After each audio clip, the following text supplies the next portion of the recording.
Apol and Princess Moon Owl of the UFO by Charles Lear. The 1975 book by John Keel, The Mothman Prophecies, is a complex book.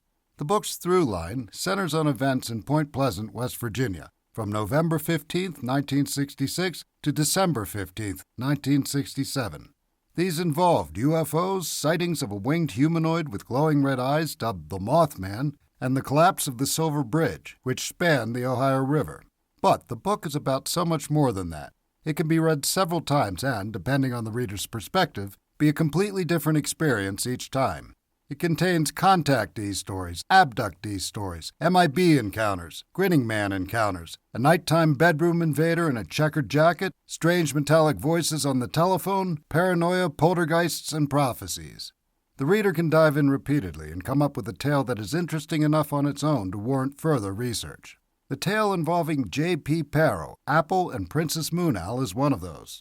John Keel was a New York City resident and freelance writer who traveled the world looking for stories. During the period covered in the Mothman Prophecies, he was dividing his time, investigating strange events in both Point Pleasant and Long Island.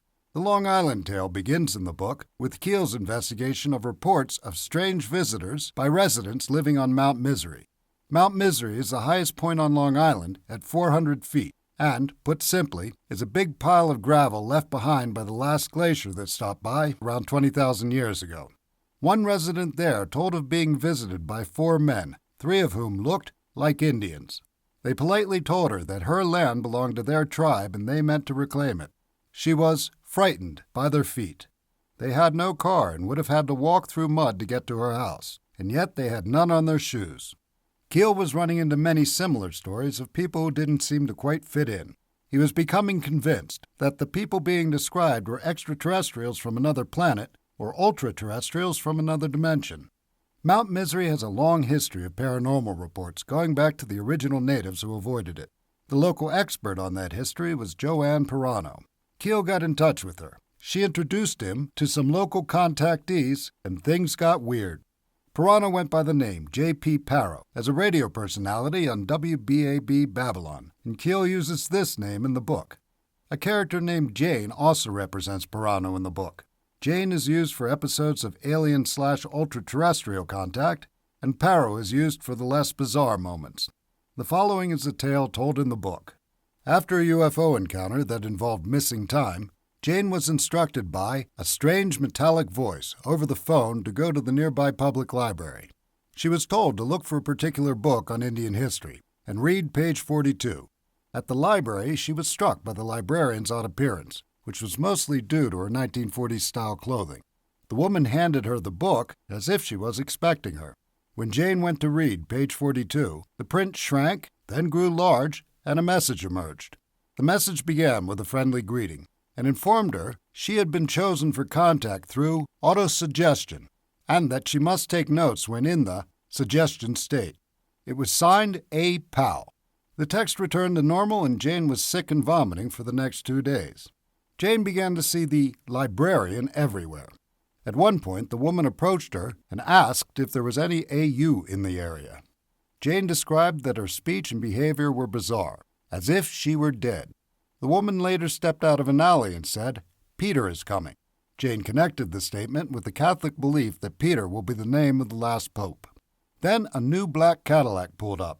A man opened the back door and stepped out with a grin. He looked Hawaiian and was dressed in an expensive-looking gray suit. The suit's shiny, silk-like material was similar to that of the clothing worn by the librarian. His hand was icy cold as he shook Jane's hand, and he told her his name was Apol, spelled A-P-O-L.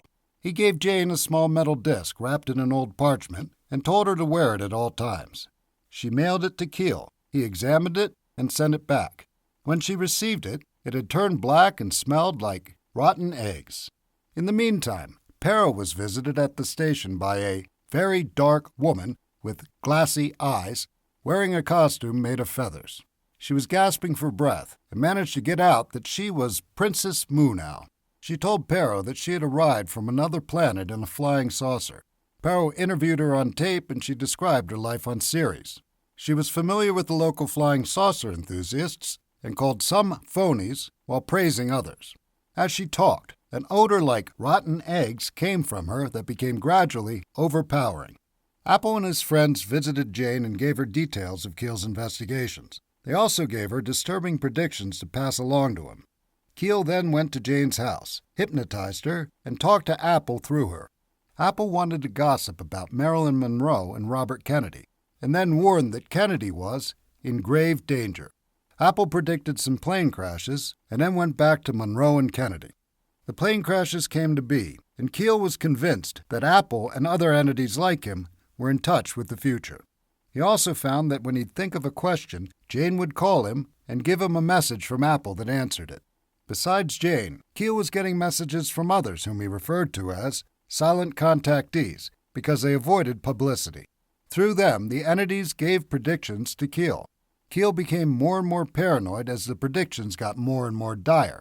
Some came true, such as the assassination of Dr. Martin Luther King, and others didn't. He was given one prediction that there would be a disaster on the Ohio River, next to Point Pleasant. That, unfortunately, did come true. How much of all this did Keel believe, and how much did he believe was a put-on, and did he just make some of it up for dramatic effect? Keel himself tells the reader that he felt Princess Moon Owl was a put-up job. James Moseley was organizing a convention in Manhattan at the time, and Keel suspected the princess was part of a creative promotion campaign. To further answer questions, the reader is directed to the website johnkeel.com, which is maintained by a longtime friend of Keel's, Doug Skinner.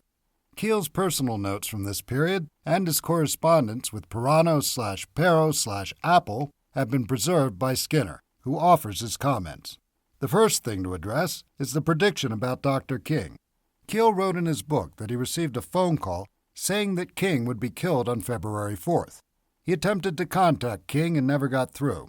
King was actually killed on April 4th. This writer could find nothing to support the claim. If it was an embellishment, it's quite tasteless, but that doesn't seem to fit with Keel's character. He could have left it out and the book would not have suffered. There is also nothing to support Apol's warning about Kennedy.